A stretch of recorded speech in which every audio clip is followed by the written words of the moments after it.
Hello, hello. Good morning, everybody. Hello, Ted. It is Wednesday, December 3rd, 2025. I am Manila Chan. That over there is Ted Rall. You are tuned in to the TMI Show, Ted Manila Information Show. TMI Show for short, obviously, because it's a double entendre. I love double entendres, Ted. We bring you too much information. We do it live Monday through Friday at 10 Not to a.m. be Eastern confused Time. with cheap puns, which I hate. I like cheap puns too. I like corny jokes. I like dad jokes. I like all that stuff, all the rated G stuff. It's good.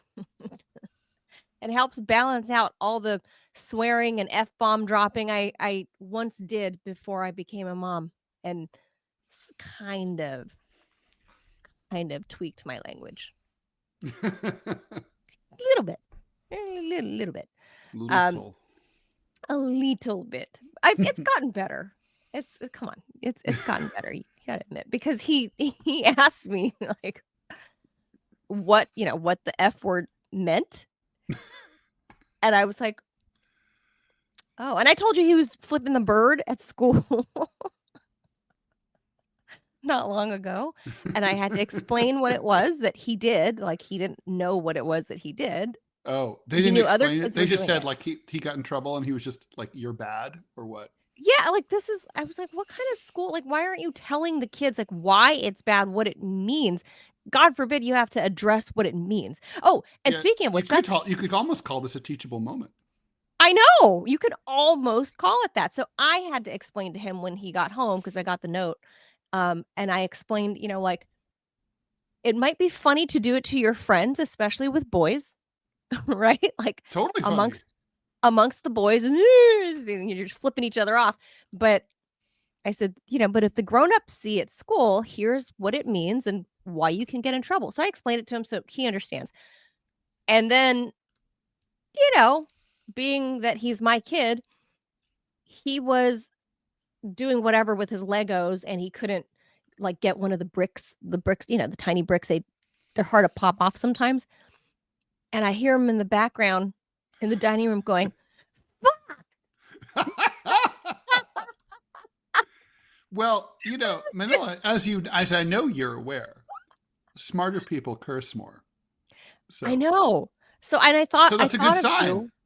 I thought of you when he said that. I was like, oh, do I get mad? I started laughing, and I was like, he's 7 years old and he used it in the right context, because I walked over to see what was going on, and I realized he used it in like one of the myriad of contexts that you can apply the F word.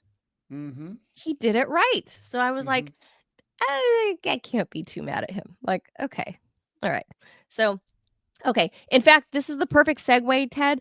I'm going to call today's episode, "The Kids Are Not All Right." Mm-hmm. I wish the F word was like their greatest problem. But we're going to talk about Gen Zers and my son's age group, who are the Gen Alphas. So there's a lot of stories to get to. And real quick, I just want to mention, I know you guys were talking about it briefly on Deprogram. Big Nothing Burger out of Moscow. I did see Vladimir Putin smiling, and I think he genuinely likes Steve Witkoff. I didn't hear too much or see too much interaction with the first son-in-law, Jared Kushner. But of course it was a Big Nothing Burger. I wasn't expecting the Russians to be like, yeah, we're going to be totally okay with the European troops, and we're going to be totally okay with Ukraine, mounting up 600,000 men. Like, first of all, I don't know if they have 600,000 men left. So, there's that problem, Ted. But right. I didn't expect a deal to be signed. Not one bit. I'm hopeful that this comes to a close soon, but I don't see the deal as it stands, because the majority of the 28-point program is very Euro-friendly and way Ukraine-friendly, other than giving up some of the Donbass. So I'm not surprised. Are you? No, I mean, look, I think here's the thing. There are too many cooks in this kitchen. and the cooks that nobody needs or appreciates is the Europeans. They're causing problems. I mean, basically, the Trump administration came out with a plan. Then the Euros got in there and said, "Oh, we want European troops in Ukraine." Come on, they know the Russians can't agree to that and won't agree to it. And it's like, So and then dumb. I mean, hell, it's hilarious. They're still trying to get the Russians to pay, reparations to Ukraine. First of all, reparations are a bad idea, as we were talking about with John just now. But also, I thought we learned that after World War One, right? Like reparations cause problems. But the party who loses is the side Right. that's supposed to pay the reparations. So I don't know. The whole thing's Well, fucked well, up. Ted, you've been in court. Once or twice. Usually, isn't it always like in civil court here in America, the person that wins the case pays the attorney fees for the other person? The person who loses I pays know that was sarcasm. I know Yes, that yes. the losing party pays the attorney fees usually in a civil case. Correct. So, Mm-hmm. so that's why I'm saying, I'm highlighting that this is like we're an opposite world. Yeah, We're an opposite world. It's totally ridiculous. So anyway, Big Nothing Burger. Jared and Witkoff on the way back to DC now to report to Big Papa that they couldn't seal the deal.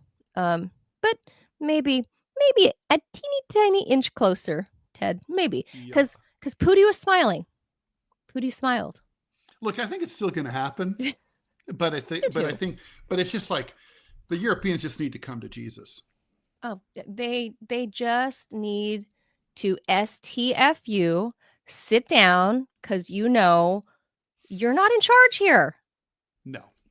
Like let peace happen. For the love of God, can you just let peace happen? Like, Europeans, please. Go deal with your hyperinflation and your, how they're tagging meat in stores with the anti-theft tags as if it's like a mink coat or something. Like, go deal with that and let peace break out. Come right. On. Before Christmas. Come on. All right. Nice. So with that, let's get to how the kids are not all right. All right. All right. So this one, Ted, is back to my home state and how so many of the kids, and California, we know, Ted, is like we think of all the beautiful people in sunny SoCal, right? Like everyone's thin and fit and jogging in Santa Monica, right? That's not the case. Although this story is not about that. This story is where people are not so fit and not really good looking and probably the most poorly dressed people in the United States. The San Francisco Bay Area. Yeah, so there's where if you're wearing like NorCal. Formal wear is your REI outfit. And that's right. Your wedding is in Columbia sportswear. Totally true. If you know. I'm a SoCal girl, so that's why it's hilarious to me, because it's like, I wore my best hoodie today, man, to the job interview. It's true. It's so true. So in a historic first, San Francisco's city attorney, so that's like the DA, right, of San Francisco, has filed a lawsuit against some of the largest U.S. manufacturers of ultra-processed foods that he says have made Americans sick. The companies named in the lawsuit and obtained by the media, at least so far, includes Kraft Heinz, Mondelez, Post, Coca-Cola, PepsiCo, General Mills, Nestle, Kellanova, which what the hell is a Kellanova? I don't know. I don't know that brand. Kellogg, which is separate, Mars, and ConAgra. Now, all those other names I know. Kellanova, I do not know. City Whenever attorney. I see Mars, I think of that song, the punk song by the Undertones. I need a Mars bar. No. Anyway. I feel like they've used that on a commercial in the early 2000s. Really, that'd be very cool of them to have done that. I feel like they took a tiny clip because that sounded familiar. So City Attorney David Chiu spoke at a press conference yesterday at San Francisco City Hall surrounded by CHIU, not CHEW, yes, which would have been better for the CHIU. story. I know that would have been a great pun if his name. It would have been a very cheap pun, but a good one. Yeah. A good one, though. Mhm. Spoke at a presser yesterday at City Hall, surrounded by a table of popular products. He had just laid them all out, from crackers and breakfast cereals to frozen dinners and frosting.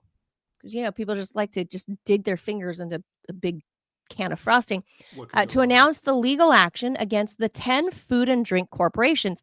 Chiu said that the suit, filed, of course, in the California Superior Court, so that's a pretty low-end court, Ted, is intended to hold the companies, quote, accountable for their unfair and deceptive practices for violating California's unfair competition law and public nuisance laws.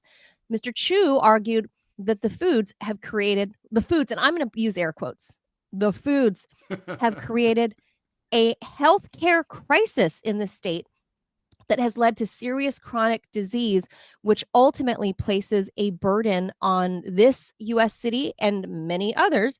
Quote, we have reached a tipping point in the scientific research about the harms of these products. He cited studies such as one published in the Lancet, in the paper, that said, I think confirmed, Lancet, quote, by the way. Lancet? Mm-hmm.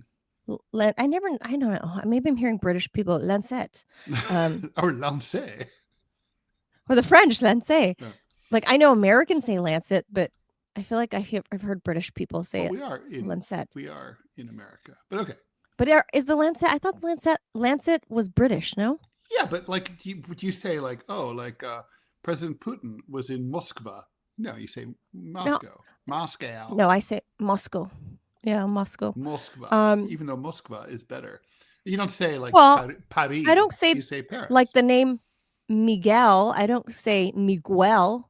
Well, no one says that. Yeah, that's true. That's funny. Oh, they do. With Spanish stuff, we try to pronounce it the Spanish way, in English. Right. Miguel. That's different. I don't know why that's different, but yeah. So the Lancet, people know. He said, quote, a very clear link between ultra-processed foods and chronic diseases such as type 2 diabetes, fatty liver disease, heart disease, kidney disease, colorectal cancer, which, Ted, we've talked about this on the show. It's a huge rise in people under 50 getting colorectal cancer. One of my very best friends recently died of that. So, yeah. Oh, that's right. That's awful. Yeah. Crohn's disease and depression. I mean, you can cite so many different diseases that are all like gut microbiome related. And I'll get into that another time. But the article goes on to say the trade group Consumer Brands Association, who represents many of the brands named in the suit, responded in a written statement saying, quote, the makers of America's trusted household brands support Americans in making healthier choices and enhancing product transparency. That's why food and beverage manufacturers continue to introduce new product options that include increased protein and fiber, reduced sugars and sodium, and no synthetic color additives. According to Sarah Gallo, the senior vice president of product policy for the trade group, she continued, there is currently no agreed upon scientific definition of ultra-processed foods, and attempting to classify foods as unhealthy simply because they are processed or demonizing food by ignoring its full nutrient content misleads consumers and exacerbates health disparities. She's a good spinster, Ted. That's a good spin queen. She added that, quote, companies adhere to the rigorous evidence-based safety standards established by the FDA to deliver safe, affordable, and convenient products that consumers depend upon every day. Now, in Mr. Chiu's remarks, he said cities and counties have had to pay the price for people in the community treating diseases that could be caused from, all these different could be caused by the products in question.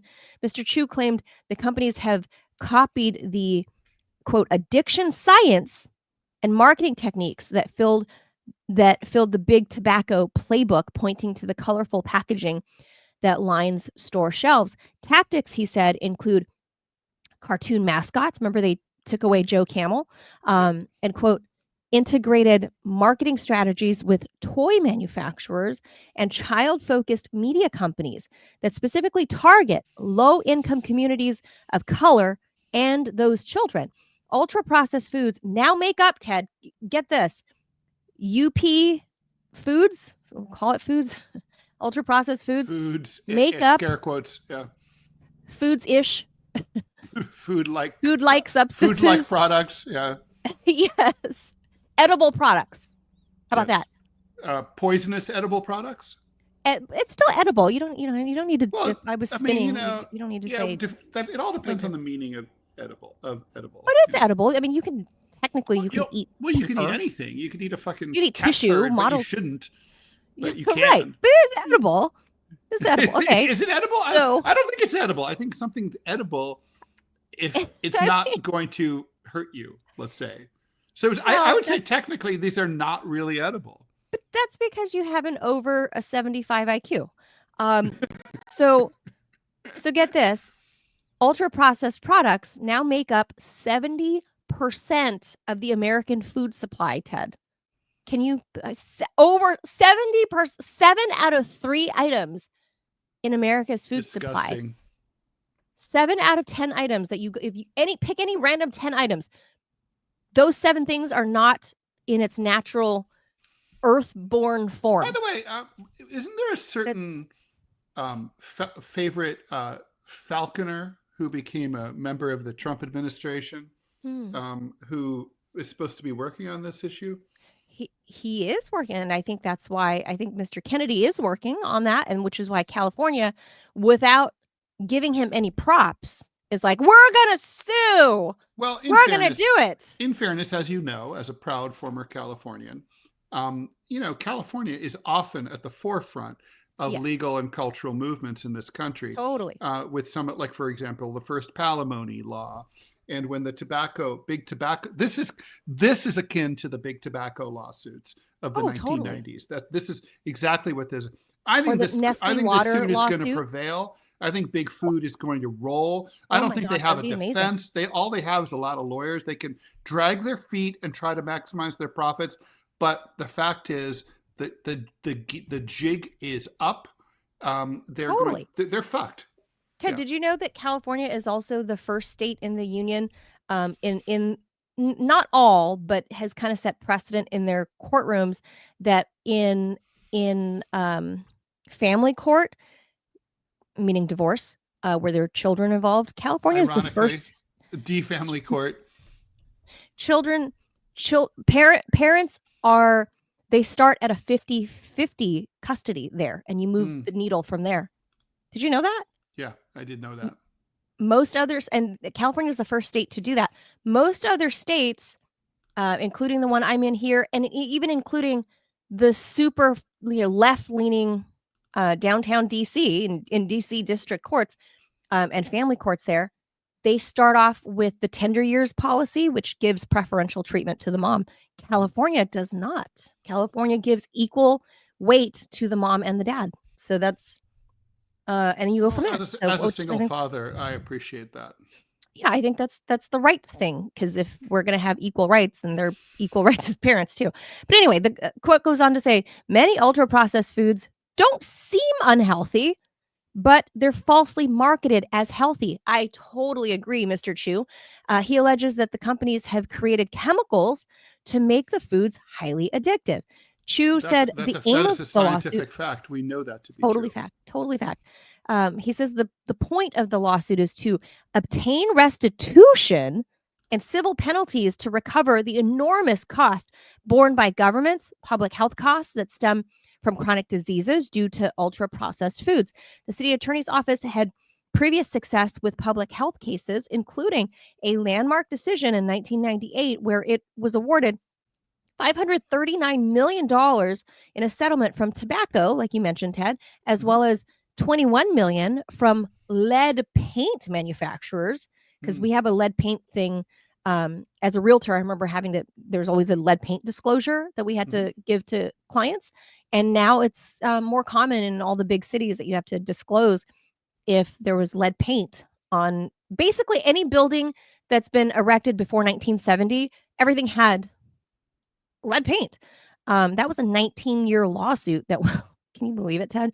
And then earlier this year, a private lawsuit down this way over in Philly over ultra processed foods brought by a young consumer who was diagnosed with type 2 diabetes and non-alcoholic fatty liver disease at age 16 was dismissed. That case was dismissed by a judge that ruled the claim lacked specifics about the products and the timeline of consumption. So obviously, Ted, that 16-year-old, I'm sure it's a regular Joe Schmo kid, right?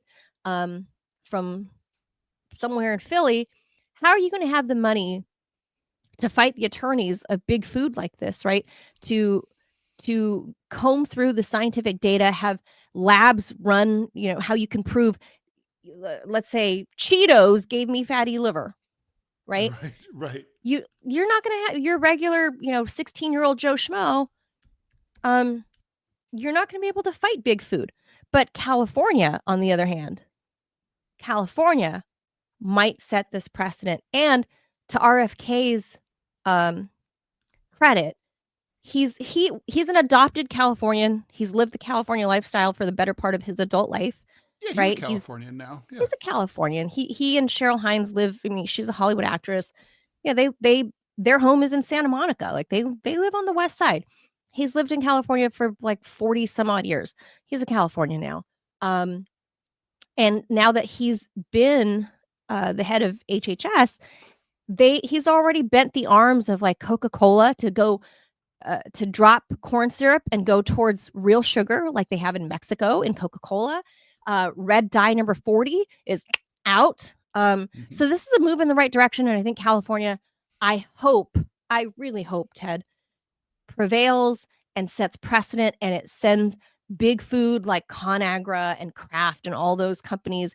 Like, I hope we see in Discovery that they can show us that all of these different foods, they add whatever addictive chemical it is, just like big tobacco, and it makes you addicted. It triggers the reward centers in your brain and it makes you fucking addicted. And that's why we're all 70% of America is fat. Yeah, that's the thing that's crazy, right? Like I've talked about this many times here on the show, and I will talk about it again. But basically, if you travel to Europe or Asia or anywhere else, I mean, let's just say choose a country randomly. But if you're American and you weigh X amount, let's say you weigh 200 pounds, you go spend a month in random country, Malaysia, and just eat, drink, do whatever you would normally do, you're going to probably lose weight. And it's like, you're going to be like, well, I'm not hungry. I ate as much as I wanted. What fucking happened? And it's like, well, you might have been a little more active because from touristing, but the truth is you're just not eating ultra processed foods. No other country on earth has this level of ultra processing. And one thing that really stood out to me in this presser was Mr. Chiu pointed out how these so-called healthy products they're disguised as health. These ultra processed foods are disguised as healthy products. Cause like, if you look at the health food section, remember, Ted, when we were young, so let's say, let's pick a median ground, right? The 90s. I was young, you were young, we were still young. The 90s. Yes. When you went to the health food aisle at the grocery store, do you remember how fucking cardboard and blah everything was? But it was real. You know what I mean? And it was only a tiny section of that one aisle that's like, it's like the ethnic food stuff on one side of the shelves. And then at the other end, it's like the health section. Okay. Now, if you go to any major chain grocery store, Safeway, Giant, I don't know, name some Food Lion, whatever, name some Kroger. Other big, right. Now they have like 2 full aisles of what's it? Piggly Wiggly down south. Piggly Wiggly. Winn-Dixie. Yes. Even those places have definitely one full aisle left and right full of so-called healthy products. But Ted, they're all like chemical manufactured, like protein bars and like a mixture of this green seaweed and chocolate and whatever, and like dark chocolate is good for you. Mr. Chiu is absolutely right. All the shit that claims to be a healthy alternative, like for a protein bar or fiber bar, these are all still ultra processed foods. It's garbage. It's all garbage. You want protein? Eat some meat. Eat some, if you're a vegetarian, eat garbanzo beans. Find recipes that do that. It's like once I started looking into all of that stuff, I would need to, I would need to be starving, like at, a press event because that's what they offer you is like, here, you want a protein bar? Because you're trapped at these press events.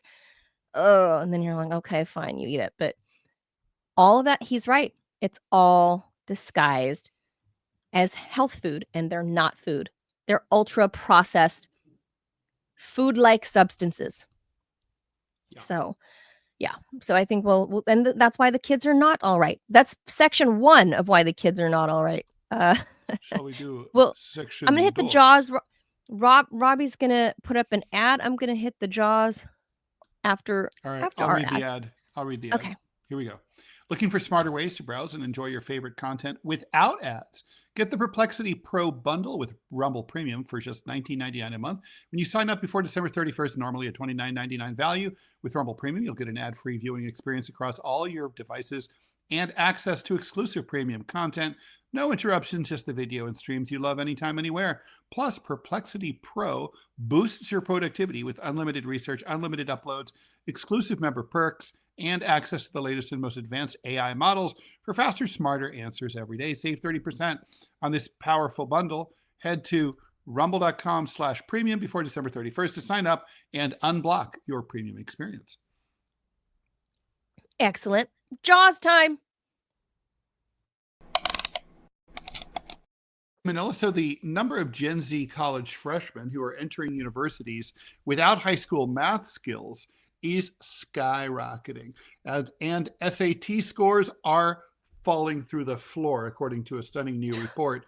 Even more shocking, many students can't even do middle school level math, meaning that their skills are 5th grade or below.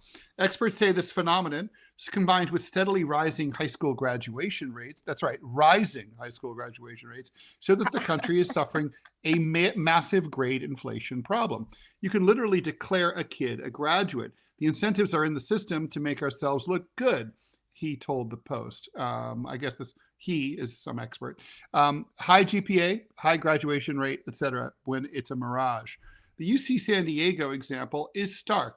It's just 30 of the incoming freshmen this year had below high school level math skills in 2020. Sorry, in 2020, not this year.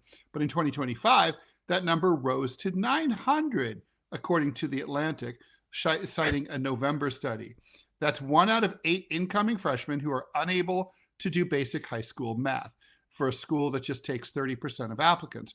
All of the students also have to have passing grades in high school math curriculum required by the UC school system. Of these 900, even more, 70% of them, 1 out of 12 members of the incoming, this is a weirdly written thing. 1 out of 12 members of the incoming class couldn't do middle school level math.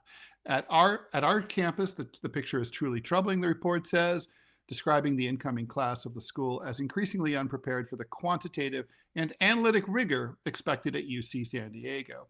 Based on the writing in this article, I would say we might have not just a math problem, we might also have a writing problem. It's the New York Post, Ted. Yeah, here you go. It's not just UC San Diego that's seeing the problem. Schools across the UC system and across the country have also seen failing math proficiency, with basic writing and language skills also deteriorating to below high school standards. The school blames COVID, the entering class currently, who had a lot of its high school experience affected by the lockdown, along with eliminating standardized testing and increasing admissions from marginalized schools. Also, though, there's grade inflation, which is rampant. Yes. The practice boomed after the 2002 No Child Left Behind Act passed under Bush, which required states to track graduation rates and improve them by year or face sanctions. But basically, administrators, instead of doing that, just figured out ways to keep the grades up and not the actual proficiency behind the grades. That kind of behavior has resulted in graduation rates increasing by more than 10% over the last 2 decades, rising nationally from 74% in 2007 to 87% in 2020.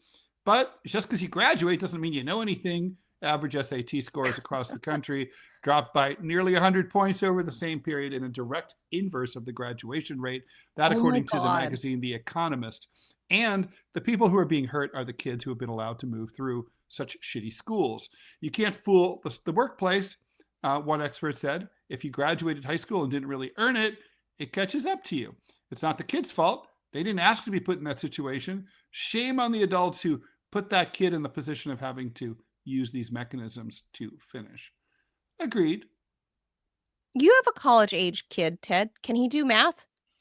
Oh, according to Robbie, the stream is dropping, and nobody can hear us.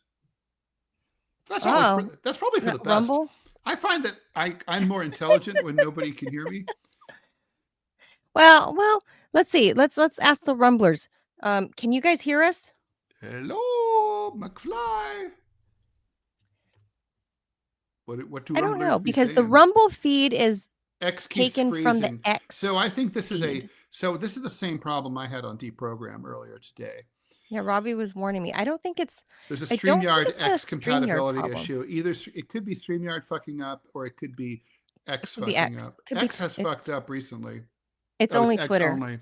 Yeah. Fuck. Okay. Shit. Okay. So the Rumble Room says they can hear us, but there's intermittent drops. It sounds like. Okay. It freezes up.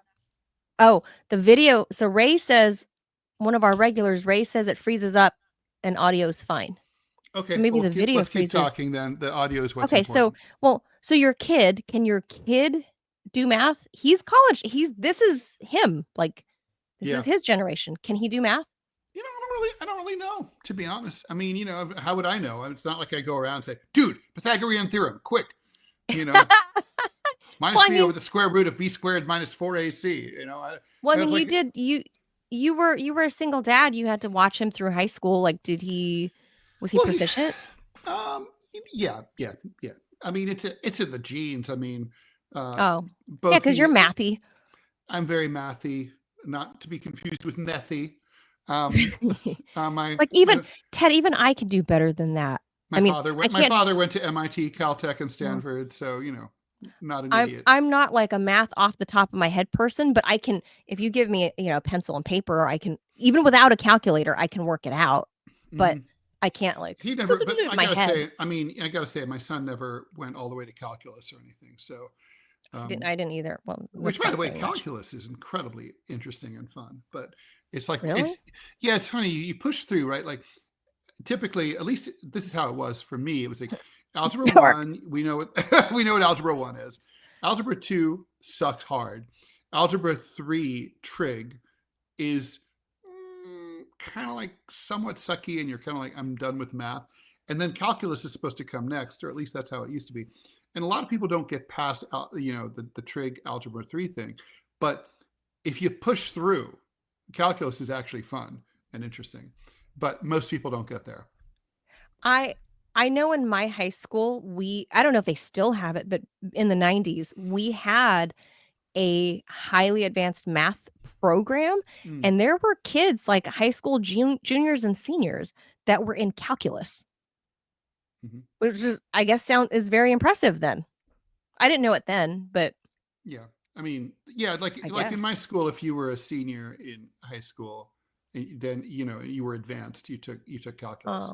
Well, I was the kids. I was so dorky that I took calculus in middle school and ended up having to go to the University of Dayton to take college level and graduate level math before I went to college. So see, for you're me, looking at the first ever freshman math TA in the history of Columbia University. Huh. Well, I was the opposite of you. I was hyperlexic, which now they also classify that as part of autism spectrum disorder. So I had super, super, super high advanced comprehension and reading skills.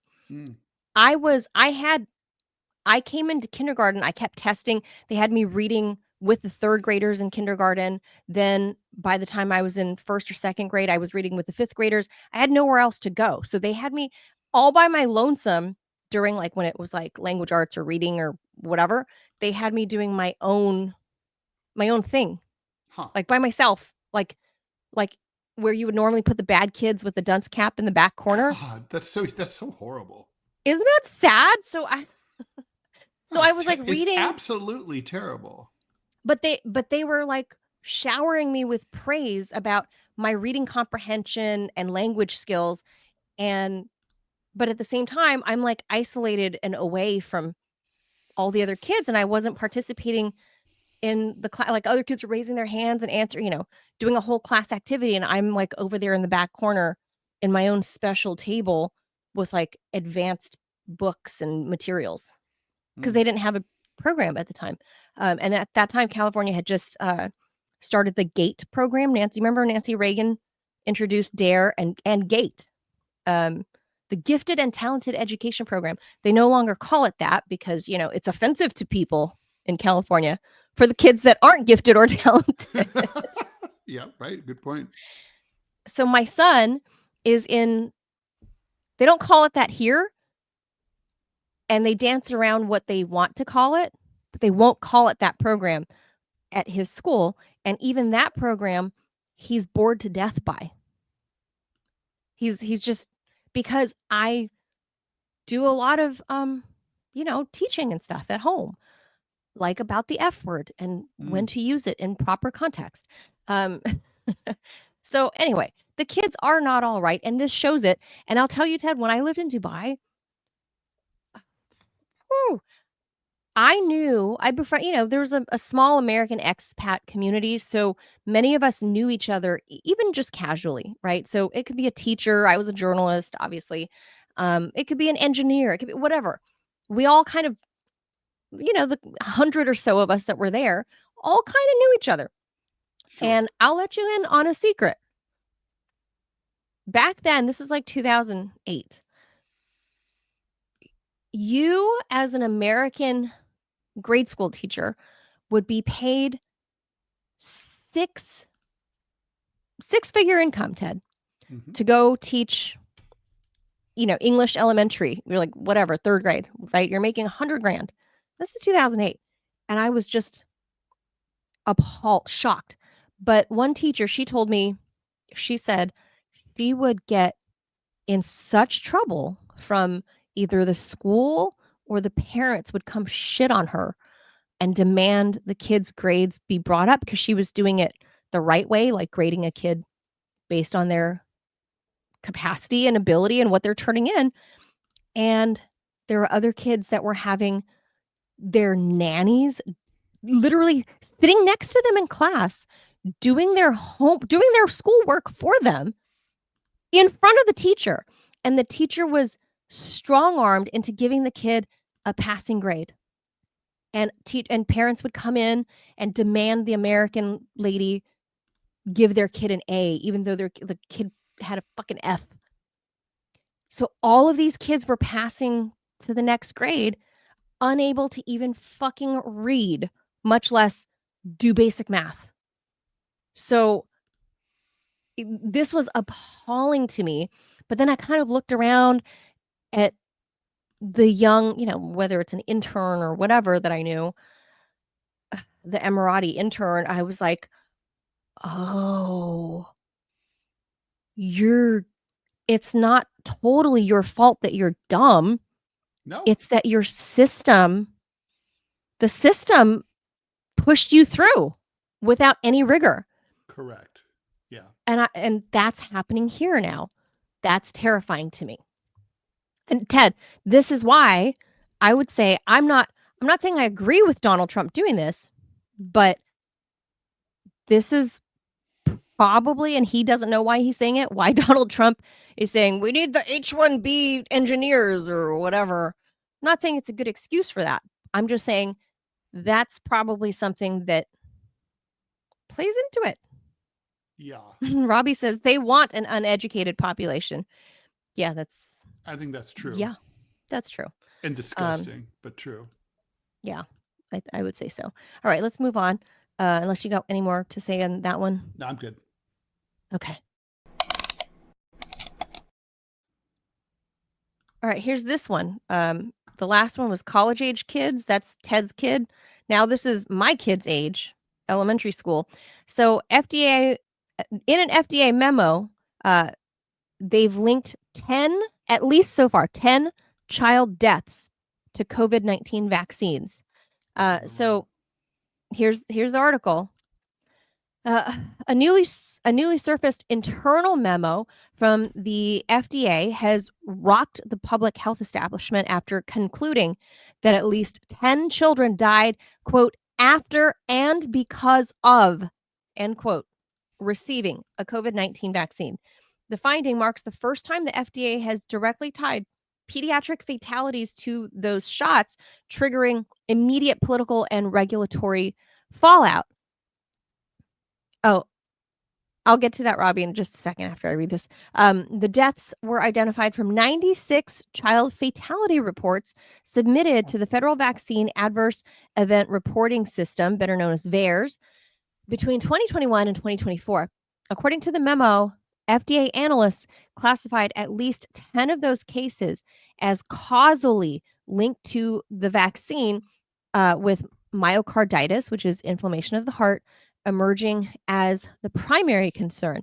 The condition has long been suspected in rare cases among young males following mRNA vaccines. Inside the agency, the memo set off alarm bells. Senior officials quickly announced plans to significantly tighten the vaccine approval process, particularly for pediatric use. Proposed changes include larger clinical trials, tougher safety evaluations, imagine that, Ted, stricter post-market monitoring, and a higher bar for emergency authorization. Public health experts outside the agency urged caution. Some researchers say the findings rely on incomplete and unverified data and emphasize that VAERS reports do not establish causation on their own. Past large-scale studies have found COVID-19 vaccines overwhelmingly safe and with severe adverse reactions remaining extremely rare. Still, the FDA's internal acknowledgement represents a striking shift in tone.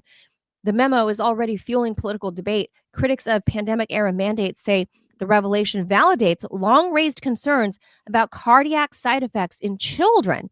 Others warn that premature conclusions could undermine confidence in all childhood vaccines, an outcome public health officials fear far more than regulatory embarrassment. The FDA's leadership insists the agency is not backing away from vaccines, but rather, quote, raising the safety floor for future approvals. In parallel, federal officials are moving toward tighter restrictions on software and devices that, how did that get in there? Well, that was something about the e-bike. I guess I accidentally left that in there. For now, the agency is bracing for scrutiny from Congress, medical associations, and the public obviously still divided over how the government handled the pandemic response, which was piss poor. That's not what the article said. That's what Manila says. What remains clear is that the memo has forced an uncomfortable reckoning. Even the most vetted medical tools require oversight that evolves as fast as science. No duh, people. And real world data sometimes delivers surprises no one wants to see. So Ted, as you know, I'm not an anti-vaxxer. I'm for vaccine choice, but I'm also for transparency. And the memo, if you guys go look this up, actually, let me go to Alex Berenson. Let me put this on the screen. So Alex Berenson, people might know him. I think he was a former New York Times reporter. Anyway, he was like suing original Twitter. He sued the government over vaccine stuff. And anyway, he's a, think whatever you want of him for many reasons. People dislike him, but he was good here. He says, I'm going to keep screaming until someone hears. A child died in Moderna's own clinical trial of its mRNA COVID jab, and the company hid the death from the public. And he wrote about it, I guess, in his Substack. It's an investigative piece. And I think that's a big deal, Ted. The fact that Moderna and Pfizer hid true data.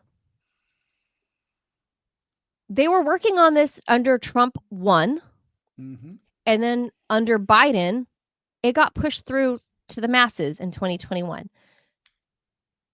I'm for transparency. If you're going to be putting something into your body, just the same way that you have an ingredients list that the FDA forces the shitty foods that we eat to tell us what's in them, we should not only know the full formula that we're getting, but we should also know what your clinical trials truly look like, because as we know, there are tricky ways around science. You can suddenly uninclude people that would otherwise make your data look bad. Right. So you can chop those people out. That's not right. That's trickery science. That's pseudoscience.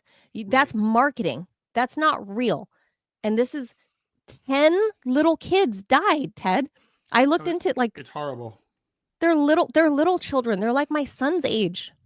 Yeah. There's horrible things that I read, and I was like, oh man, if they've uncovered 10, imagine how many more, and I'm so sorry for this horrible pun, how many more skeletons are in the Fauci and Dr. Birx's closet.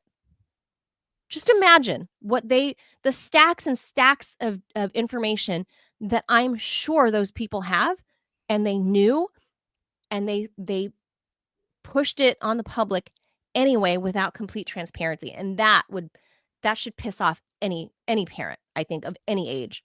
No doubt. Especially, Ted, did you see there's soccer players, college age, young guys like your son's age, who are young and fit. They're soccer players. They have the best cardio ever, right? Right, sure. They're dropping dead on the field. Yeah, that's not good. And nobody around the world knew that this was happening, and people kept telling us to shut up. Shut up. You want transparency? Shut up, anti-vaxxer. And that became a maligned term or name. Shut up. Don't ask questions. Shut up. Don't give people options. Well, here we are. 5 years later, what else are we going to find out? And Ted, we always find out that the government lies. Oh my God. First time for everything. Oh my God. And I want to, I guess, answer. Adrian asked a question. He says, honest question. Once you left school, have any of you guys used algebra? Almost never, I'm going to say. You know what you and I have both used. Wait, real estate.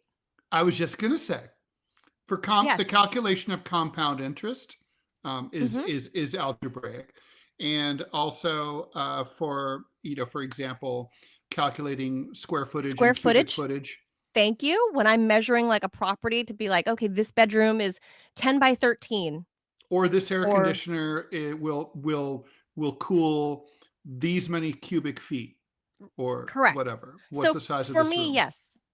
For me, yes. Basically, almost, to tell you the truth, the things that you really need that from high school math that you really need in everyday life could probably be taught in a couple of days, in school. And that'd be about it. I mean, and I'm saying this, I'm not saying this as a bitter person. I was extraordinarily gifted at math. And I'll tell you, I think it's useless pretty much. It's you should certainly know how to, you should be able to handle finances. You should be able to, yes. Oh my God, compound Ted, interest, all that stuff. You know what I always say that they should bring back? And I feel like this whole class, we had it in high school in the 90s. And at some point they've done away with it since I was in high school. Home ec. Yep. Yeah. Home ec, by the way, home ec, typing, shop. They don't have that? No, typing was even when I was in school, and I'm old. I'm 62. It was an optional class. I was the only dude in my typing class, and I only took it because I heard that I was getting ready to go to an Ivy League school, and I knew all my rich classmates were going to be able to pay like typists to type their papers, and I was like, I see. I'm poor, and I'm going to need to type my own papers. So my mom gave me a shitty typewriter and sent me off to school. Oh. Well, look, home ec, we had the whole the egg thing, like we had to carry around an egg for a week, an uncooked egg, and you can't crack it or whatever because it represents the baby. Mm-hmm. And the class married you with, they paired you up, boy and girl, and you have to play married couple for the week. You had to do playhouse, like, here's your budget. Like, here, Manila, you're a grocery store clerk and you earn $5.35 an hour, and your husband is a mechanic and he earned, whatever. And you guys have to calculate your budget. You draw out of a hat, like, here's what your rent is or your mortgage, whatever. That's really useful for sure. That was useful. Yeah. They don't do that anymore because it's, I guess, and by the way, cooking requires some math, right? I mean, yep, especially because you've got like tablespoons and teaspoons and right. How many ounces? Ted, how many ounces in a pound? Right, 16. Good job. But people don't know that. Like, that is all. How many feet in a mile? Ooh, that I don't know. 5,280.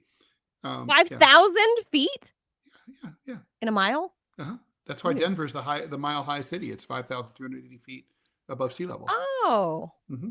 I just knew it was because it was mountainous. But so it's like yeah. So well, there you go. See, that's what we need to get back to. And then in advanced home ec, that's when you start learning about investing, banking, like real life skills. Fuck calculus, fuck algebra 2. Yeah, teach the kids you don't need that how shit to live in today's society. Yeah, no, that's that. I mean, it's certainly, yeah. I mean, people are going to say, well, I mean, it's not like it's even obliquely useful, really. I mean, so like I took 4 years of Latin. That's obliquely useful because so many Latin roots occur in English and other Romance languages. But it's a way of thinking. I don't think.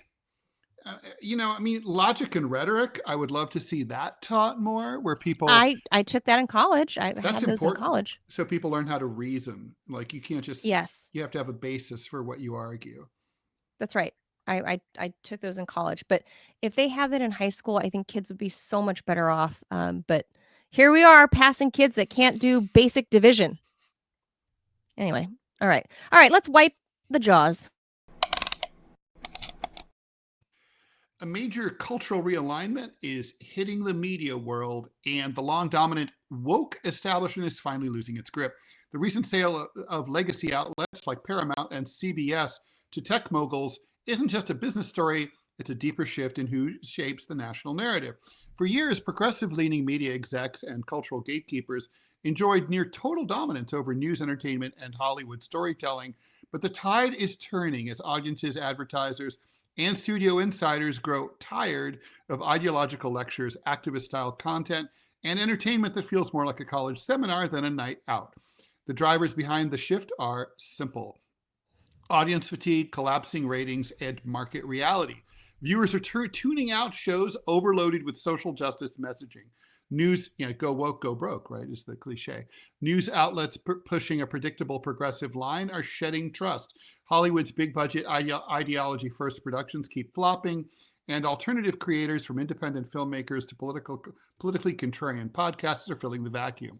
The old guard isn't taking it well. Progressive figures warn about billionaires buying influence, even though billionaires on the left buying newspapers and studios barely registered a complaint for years. I don't really know what they're talking about by progressive and left. I think they mean Democrats and liberals. Democrat. Okay. But what has changed is that the new buyers aren't aligned with woke orthodoxy, and suddenly that's a crisis. Meanwhile, audiences are gravitating toward content with more traditional tone.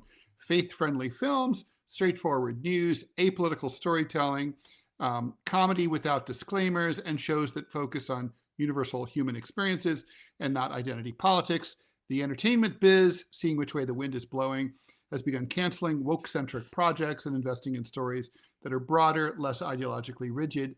Newsrooms, once confident in their cultural dominance, are scrambling to adjust as subscribers flee and trust collapses.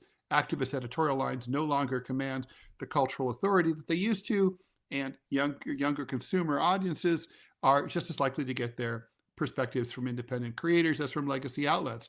The result is a genuine anti-woke counter-revolution, not a political purge, but a market-driven correction. The public is signaling that it's done being lectured.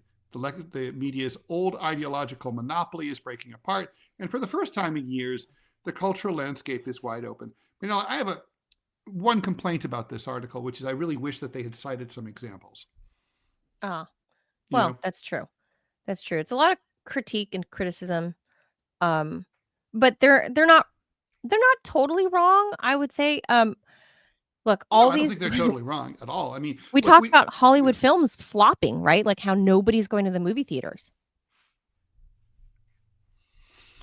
Well, but maybe nobody's going to. So, okay, yes, nobody's going to the movie theater. That's true. Every time I go, I'm by myself. That's what they reference. The big budget Hollywood films. It's because it's all ideological crap. Yeah, no, that's true. But that said, a lot of these. I mean, it's true that look, I'm an old white guy, so of course, if it's like, I swear to God, if I hear NPR promote another a story between, tell us about like your coming of age story as a young lesbian, pre-trans, mentally ill, disabled, borderline personality disorder person who was born with an extra thumb. I mean, and I'm like, and do I give a shit? No. And it's not because I don't like that person or that I have anything against them or I don't want them to have a you don't like an extra digit, or that I wouldn't be friends with them or enjoy their extra digit. Hey, but come plug this hole.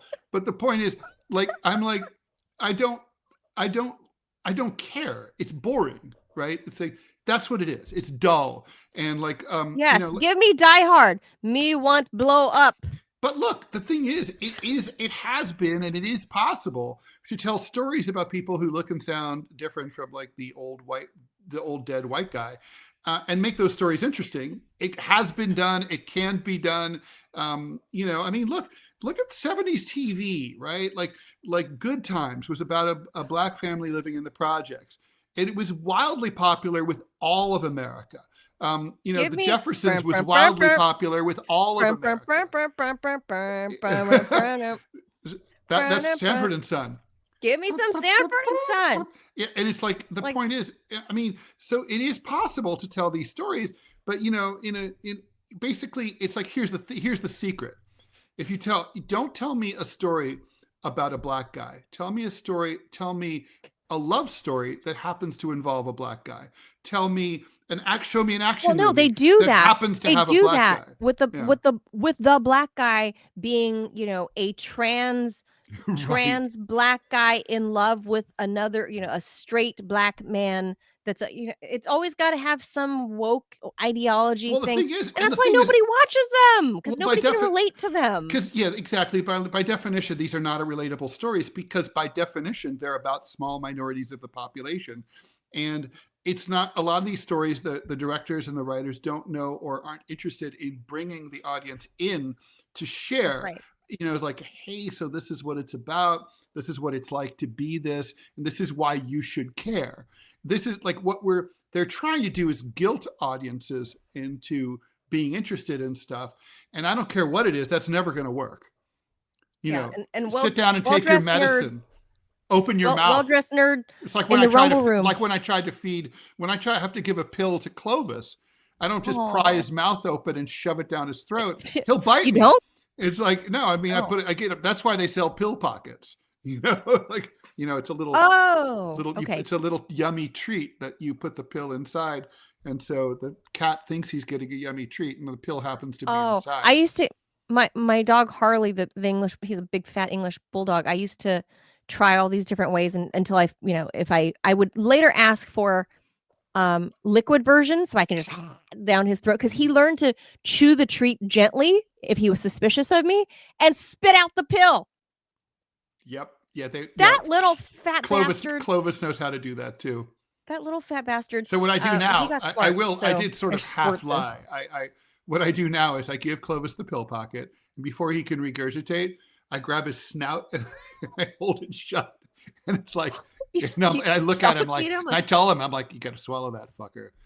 You're gonna eat it. You hold his mouth shut. You're gonna eat it whether you like it or not. This is like hold his mouth shut. You're in Catgonamo now. Yeah, you gotta hold his mouth shut. Yeah. Well-dressed nerd brings up a good point, Ted, about movie theaters. He says, also, the popcorn is too expensive and too cold and stale all the time. Yeah, and you want a movie theater the stale and cold thing. I've never had that problem in New York. And Ted is a popcorn fanatic, apparently. I am a popcorn whore. It's true. So if you so when you see people throwing popcorn, you're like, if Hillary Clinton had thrown popcorn at me, I would have voted for her. You're like, why are you wasting this? Like, no, did you know that popcorn used to be packing material? So like it was like the kernels or popcorn? The kernels, like the popped corn. The popped corn was used as packing material. Like like when you get like the little styrofoam peanuts. Yeah, that's what that was instead. Real popcorn. Yeah, real popcorn. That's what they used to use it for. That was the only purpose. That was the intent of it? That was the purpose of it. And then someone was like, you could eat this. Yeah. Really? Yeah. My mom, when she came to America from France, she was like, why are people eating this? No kidding. Mm-hmm. So in France, it was a packing until the early 60s at least. Yeah. Is that I never It makes sense if you think about it. I mean, corn is really cheap. The United States produces tons of it. We have styrofoam didn't exist then, right? Maybe we should go back to that, Ted, because styrofoam is not biodegradable. My old college roommate, his father invented styrofoam, and that's bad. It's a great story because he was working for the American Hearst Chemical Corporation, and he invented styrofoam, and then the company ran wild with it, and we know what happened to the environment. And when his contract came up, he said, I will only stay working for you if you give me a lab so I can try to figure out how to make this crap biodegradable. So they agreed, and they gave him a lab, and he spent the rest of his career, decades, trying to undo his most famous invention. It never worked. Right, and make it bio. No. However, I'm curious to know, why does styrofoam burn up the way it does in a microwave? Why would you ever have? I wouldn't know about this because I've never been enough of a dingus to put styrofoam I just wanted to see. I put when I was like in high school. When I was in high school, you just put random shit into the microwave. Yes. So I put, and it was those big bulky microwave, like back in the day, right? Mm-hmm. Like the hum really, really loud. I did leave a spoon in my coffee one time while microwaving. That's exciting. Don't do that. Well, yeah, I've seen the zap, coming from aluminum stuff or whatever. But so I was like, oh, if that's what happens with aluminum, what happens with the styrofoam cup? And it burnt like a hole through the side of it, like a spontaneous hole on the side. So maybe that's the spot where the microwave hits. So so I don't know, and I didn't do it again, obviously, because there's a smell to it. But the smell must have been horrible. I remember in Boy Scouts, into the air, like some douchebag throwing like a styrofoam cup into the campfire, and it smelled horrible. Yeah, you just know it's got all the cancers. Right. So I'm like, I'm curious to know on the molecular level how the microwave can zap a hole into the styrofoam cup without setting fire to it. As a former physics major, oh wait, what? Really? There was no fire. It just zapped a burnt hole onto the side of the cup.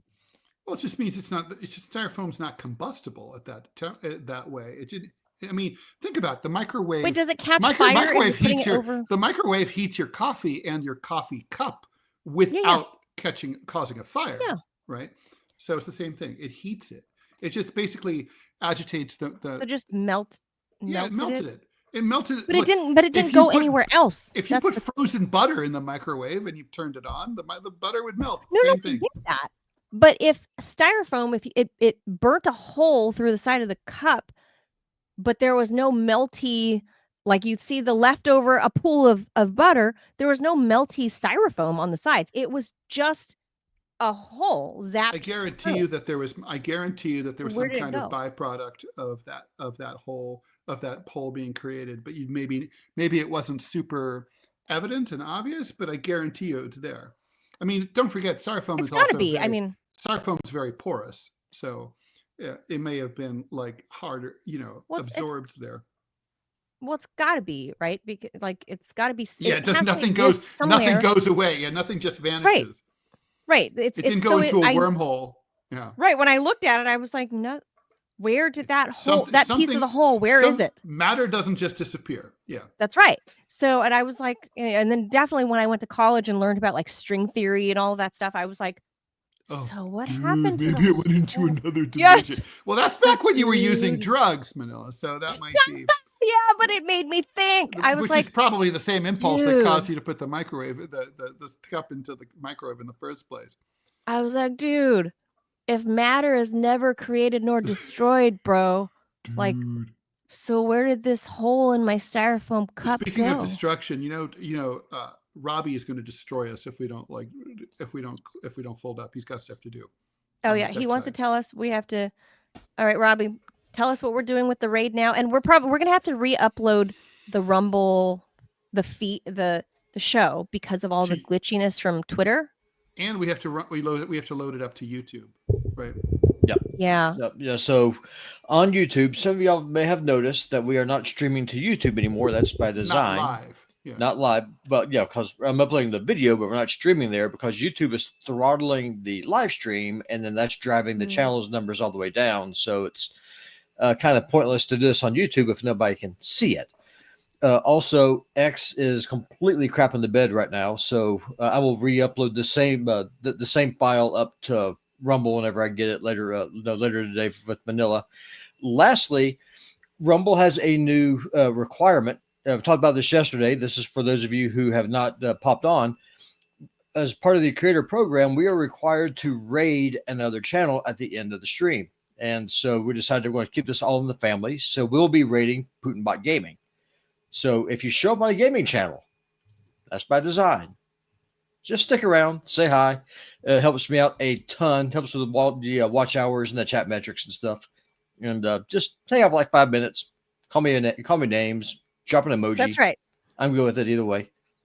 And that's right. All right. So stay tuned for a cleaner version if you find it unwatchable because of the drops from. It's bad today. It is so bad. I'm having to refresh it like every 30 seconds.